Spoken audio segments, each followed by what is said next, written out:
To introduce our keynote speaker, may I call in Ms. Cristina Didi Guzman, our Nurse 5, NCD Cluster, Department of Health, Center for Health Development, Western Visayas.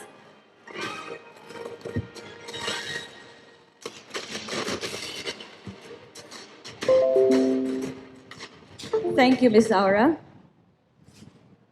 Hello and mabuhay. Our warmest greetings and my great salutation to everyone present and to all our distinguished guests who will be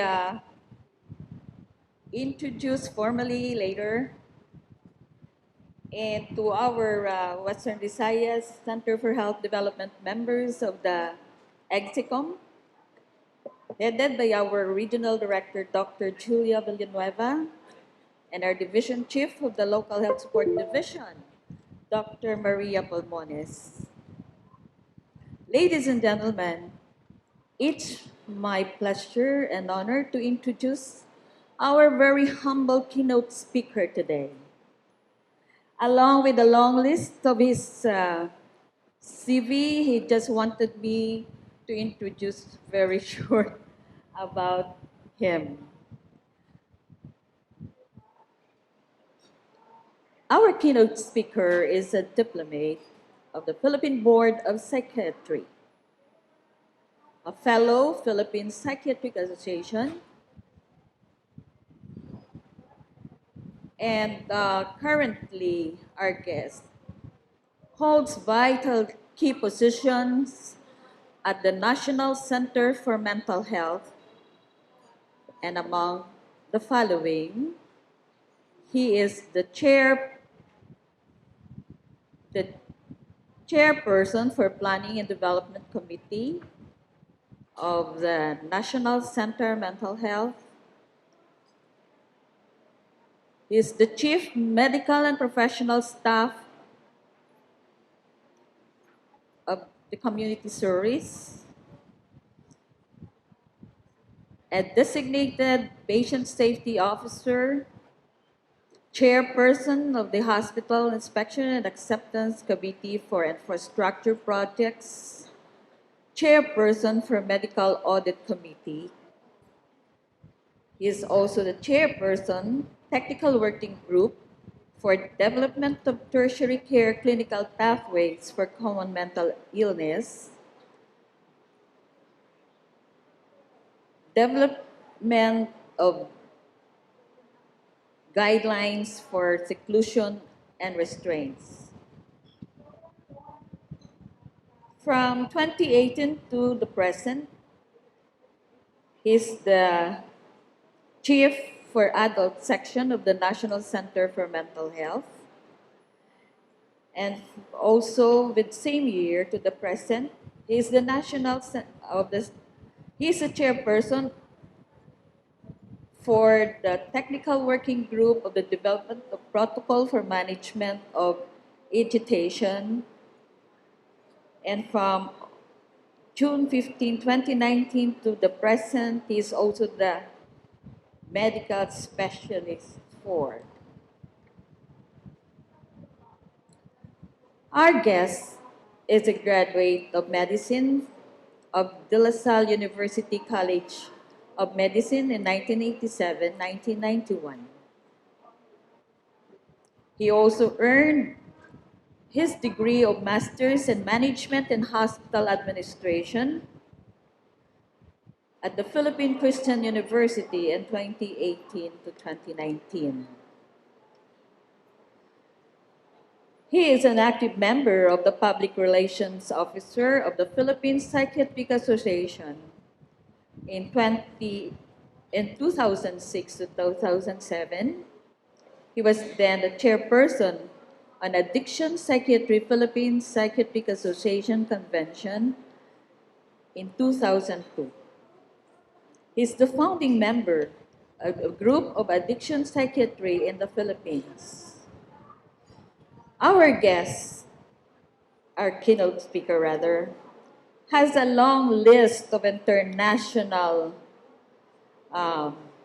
participation in various international convention and other um, important conferences.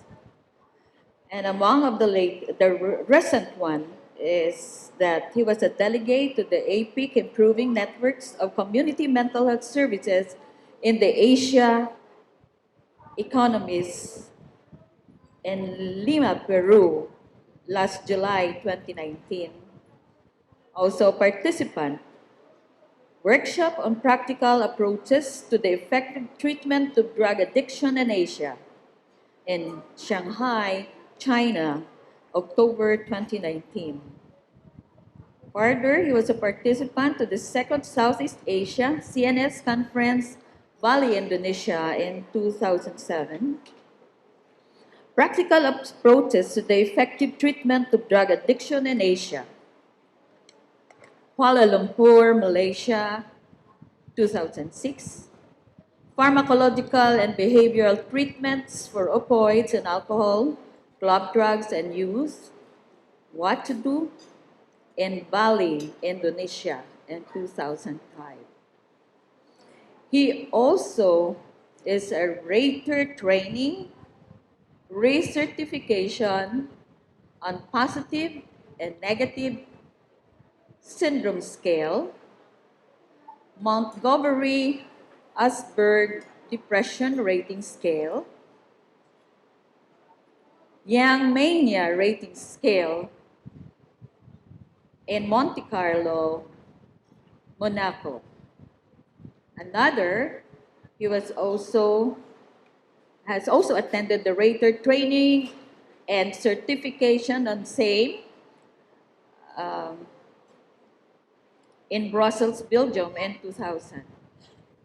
Ecologium International Neuropsychopharmacologium Regional participants also in this meeting in Kuala Lumpur, Malaysia in 2000. Ladies and gentlemen, let us welcome the person who will strike the note of this Mental Health Summit in year 2019.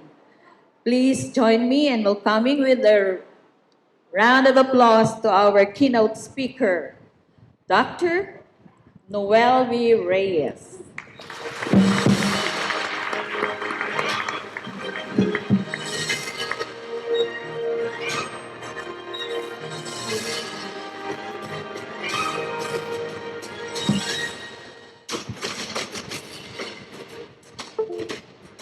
Thank you very much, Christina. Sabi ko, short lang eh. Anyway, Dr. Julia Villanueva, Dr. Sofia Pulmones, and Dr. Mayan Santa Lucia, my former boss, Dr. Bernardino Vicente, Professor Pilar Malata, representatives from different provinces, and of course, fellow workers in government, mga kapwa ko kawani sa gobyerno. Maayong aga sa inyong mga tanan. Right. Today's daily living is often riddled with the word stress, that it becomes too ordinary a term to be the so-called, in our so-called digital age. Dati, pag tayo na-stress, ang ibig sabihin, madami tayong trabaho madaming paperworks, madaming very difficult boss, no? Pagdating sa bahay, may problema sa anak, na-stress tayo, no? Ngayon, pag nag-post tayo sa Facebook ng isang picture natin at hindi natin nakuha yung mga number of likes, na-stress na tayo. Tama ba? Alright. So, stress is a term which could be a person, an event, or a circumstance. This stress could ultimately affect a person in a variety of ways, no? But it's generally resolved, nakakaya nating i-resolve ito o i-handle ito by using our different effective coping styles. Alright? So, however, itong problema, no? Not everyone is in the position to resolve or handle stress and may need others to help them, whether to motivate them to help themselves or to overcome such situations. Hence, a crisis may occur when an individual is unable to deal effectively with stressful changes in the environment and may be determined by one's view of the event. Now, mind you, a stressful event alone does not constitute a crisis. Okay? Rather, crisis is determined by the individual's view of the event and how he or she responds to it. Without the necessary support, a person may spiral down into a state of crisis wherein one's emotion and cognition are out of sync or is in disarray. Such a crisis is what often leads an individual to lose his or her control, his sense of control, as a result of his dysfunctional coping mechanism.